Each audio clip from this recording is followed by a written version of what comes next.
Strong language use करना शांतिपूर्वक नहीं होता, वो भी शांतिपूर्वक है। ये सारा कुछ हमारे संविधान में है, कानून के हिसाब से ये अलाउड है, ये जायज़ है।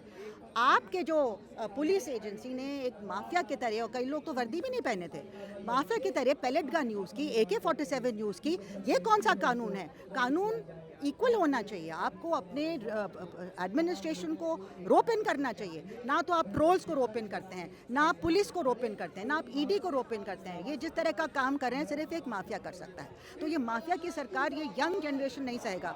एक और बात मैं इनको बता दूं, ये लोग इसलिए भी घबरा गए थे कि इनके अपने बच्चे इस जेनजी के आंदोलन में शामिल हुए हैं। बहुत सारे जो बच्चे हैं, असम के चीफ मिनिस्टर की बेटी और भी बहुत सारे BJP के पॉलिटिकल लीडर्स के जो बच्चे हैं वो शामिल हुए।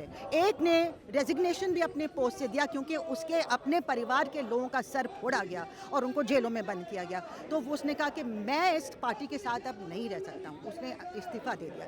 तो आप समझ लीजिए कि ये जो ज़मीन हिल रही है, आपका जो वोट बेसिस, जो सोशल बेसिस है जहाँ से आपको वोट सबसे ज़्यादा मिलते हैं, वो हिल रहा है क्योंकि उन्हीं परिवारों के बच्चे इस एग्जामिनेशन लीक नहीं है, लूट है, ये करप्शन है, ये लीक कराया जाता है, पैसा खाया जाता है, ऊपर से लेके सारा सुयोनिज ऑर्गेनाइज किया जाता है, NTA के द्वारा ऑर्गेनाइज होता है। तो आप किसको बेवकूफ़ बना रहे हैं? जेनजी बेवकूफ़ बनने वाला नहीं है, तो इनको समझ लेना चाहिए, दमन से नहीं इसको कंट्रोल कर पाएंगे।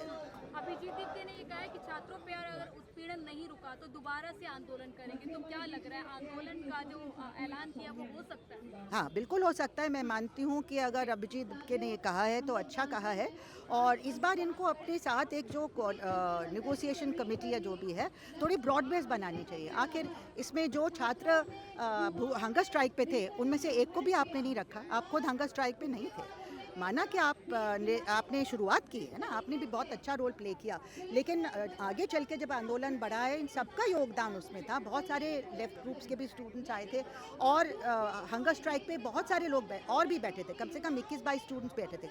तो आपने उनको अपने साथ शामिल करना ठीक नहीं समझा। उनकी एक एक्सपीरियंस है, एक तजुर्बा है हार्ड बार्गेनिंग का और समझना अपने ओपोनेंट को। तो सबकी सहमति के बगैर आपको ये आंदोलन वापस नहीं लेना चाहिए था। आप एक दो दिन रुक जाते, देखते कि सरकार का रवैया क्या है। बल्कि उस दिन भी यहाँ पे टारगेटिंग शुरू हो गई थी निज़ामुद्दीन में, जामिया के बाहर, हर जगह। स्पेशली मुस्लिम छात्रों को ये पकड़ के रोक रहे थे, जो आ भी नहीं रहे थे यहाँ पे, क्योंकि उनको पहले से अंदेशा था कि मुस्लिम्स को तो टारगेट किया जाएगा तो मत जाओ। लेकिन जो आ भी नहीं रहे थे उनको भी पकड़ के कह रहे थे कि आप जा रहे हैं, उनको जेलों में बंद कर रहे थे और जब उनको डिटेन कर रहे थे। और जो वकील उनके बारे में पूछने गए, एक वकील को मैं जानती हूँ, जूनियर है कॉलिन गोंजाल्वेस का, वो वहाँ पूछने गया तो उसको भी पकड़ के मार के पीट के अंदर बंद कर दिया। तो ये किस तरह का कानून है कि जो वकील पूछने आ रहा है उनके बारे में जो डिटेन्ड है उसको भी पीट के आप अंदर बंद कर देंगे? ये तो योगी आदित्यनाथ चला रहा है अपने यूपी में, अब दिल्ली में यही चीज़ चल रही है। तो मेरा मानना है कि 20 जुलाई के बाद गोल पोस्ट बदलना बहुत ज़रूरी था। 6 जून को जो ऑब्जेक्टिव था कि धर्मेंद्र प्रधान रिज़ाइन करें, 20 जुलाई के बाद जब सर फोड़े गए हैं, टीयर गैस यूज, ये पैलेट इंजरीज लोगों को हुई हैं जो जानलेवा हो सकती थी, लोग वेंटिलेटर पे थे, तो उसके बाद आपका गोल पोस्ट बढ़ के मिनिमम होना चाहिए था अमित शाह का रेजिग्नेशन, होम मिनिस्टर का रेजिग्नेशन। वो डायरेक्टली रिस्पॉन्सिबल था इस बर्बर attack on civilian and students जो हुआ है उस दिन।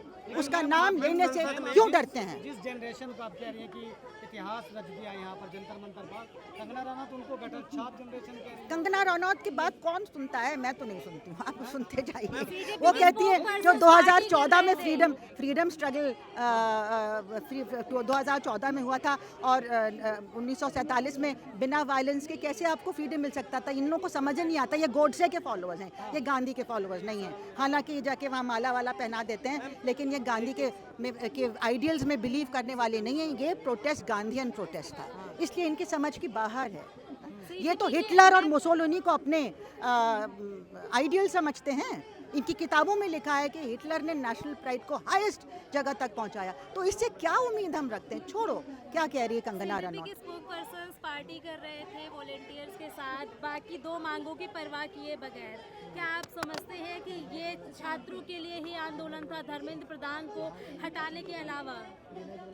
नहीं, देखिए ऐसा है कि वो पार्टी अगर करें तो नेहा मैं का भी एक डांस का वीडियो आया हाँ, था कोई साथ बात में। नहीं। देखिए यंग लोग जो हैं वो प्रोटेस्ट को भी सेलिब्रेशन मानते हैं। मैं भी हमेशा कहती थी कि हमारे प्रोटेस्ट भी सेलिब्रेशन होते हैं, क्योंकि वो दिखाते हैं कि हम जिंदा हैं, जिंदा होने का सबूत है। हम अपने लिए प्रोटेस्ट में गाने गाते हैं और डांस भी कर सकते हैं, उसमें कोई हर्ज नहीं है। ये हम हैं, हम जिंदा हैं, हम अपने आप को असर्ट कर रहे हैं। तो अगर ये जीत जो हुई है, जो है बहुत बड़ी जीत, कोई नहीं सोच सकता था कि धर्मेंद्र प्रधान का रेजिग्नेशन एक्चुअली होगा, क्योंकि नहीं तो पहले ही हो जाता।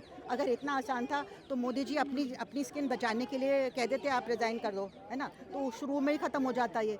लेकिन वो नहीं कर पाए, क्योंकि किसी वजह से वो भी मजबूर होंगे, है ना। या तो जो धर्मेंद्र प्रधान ने करप्शन के ऊपर प्रिसाइड किया और सारा ये जो नाकामियाँ उनकी रहीं, उससे ये सरकार बहुत खुश है, क्योंकि वो उन्हीं के इशारे से कर रहा है काम।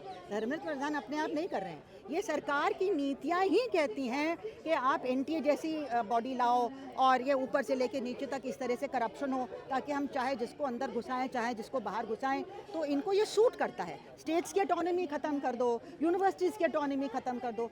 तो प्रधान तो वही कर रहा था जो उसको ऑर्डर दिया गया था, है ना। लेकिन जो पद पे होता है उसको रिजाइन करना जरूरी है, ये जिम्मेदारी का सवाल है। एक सवाल है कि जैसे आपने कहा कि अमित शाह का इस्तीफा होना चाहिए। हाँ। तो आज संसद में राहुल गांधी ने सीधे सीधे बोला कि अमित शाह इसके लिए जिम्मेदार हैं जो दिल्ली पुलिस का लाठीचार्ज हुआ, और तमाम लोग बोलते भी नजर आ रहे हैं कि अमित शाह का इस्तीफा मैं बहुत होना खुश हूँ चाहिए। इस आप बात क्या से। कहेंगे कि अगला जो है आंदोलन होने जा रहा है उसी लाइन पे चल रहा है, अमित शाह का इस्तीफा मांगने के लिए वही मैं जिम्मेदार ये चाह रही थी कि सीजेपी अभिजीत दिपके, सौरभ दास, जिनके लिए मुझे बहुत एडमिरेशन है कि ये चीज़ जो ये कर पाए, ये सटाया की मदद से, ये इतने सालों से हम लोग नहीं कर पाए थे, है ना। तो ये इन्होंने बहुत अच्छा रोल प्ले किया, लेकिन उनका तजुर्बा कम है, थोड़ा सा वो उसको बढ़ा देते तो उनकी ये मांग वहाँ से आनी चाहिए थी। हम सिर्फ ऑपोजिशन पार्टीज़ पे डिपेंड नहीं करते हैं, है ना। हम लोग जो सिविल सोसाइटी प्रोटेस्ट होता है उसमें हमारी जिम्मेदारी थी कि जो लोग हमारे कॉल पे आए उनके सर फूटे, है ना। उनके साथ न्याय कैसे होगा? होम मिनिस्टर के रेजिग्नेशन के लिए जिस वजह से हम प्रधान का रेजिग्नेशन डिमांड कर रहे हैं, उससे 100 गुना वजह ज़्यादा है होम मिनिस्टर के रेजिग्नेशन के लिए, क्योंकि डायरेक्ट ऑर्डर है। प्रधान तो इन जनरल इंचार्ज था, लेकिन ये डायरेक्ट ऑर्डर है कि आप इनको उनके सर फोड़िए। तो ये home minister is directly responsible, नहीं तो ये हो ही नहीं सकता था। तो उनका तो ये आना चाहिए था दिपके से। एक मिनट, लेकिन अगर आया भी था, एक दिन कहा उन्होंने कि अब तो हमारा डिमांड होगा मोदी रिज़ाइन, अमित शाह रिज़ाइन, 20 जुलाई के बाद। लेकिन फिर वो धर्मेंद्र प्रधान से रेजिग्नेशन से उन्होंने मान लिया। बस ये है कि आप लोग केसेस वापस ले लीजिए। लेकिन मैं खुश हूँ कि ऑपोजिशन पार्टीज़ ने एक तो एकता दिखाई, क्योंकि पहले हम लोग नाराज़ थे कि आप लोग एक दूसरे से लड़ते रहते हैं, कोई आ रहा है, कोई क्रिटिसाइज़ कर रहा है, कोई एक दूसरे को क्रिटिसाइज़ कर रहे हैं। अब सब एक होके कह रहे हैं कि अमित शाह रिस्पॉन्सिबल है। 20 जुलाई को जो घिनौना कांड किया गया था हमारे स्टूडेंट्स के साथ, वो उसके लिए अमित शाह होम मिनिस्टर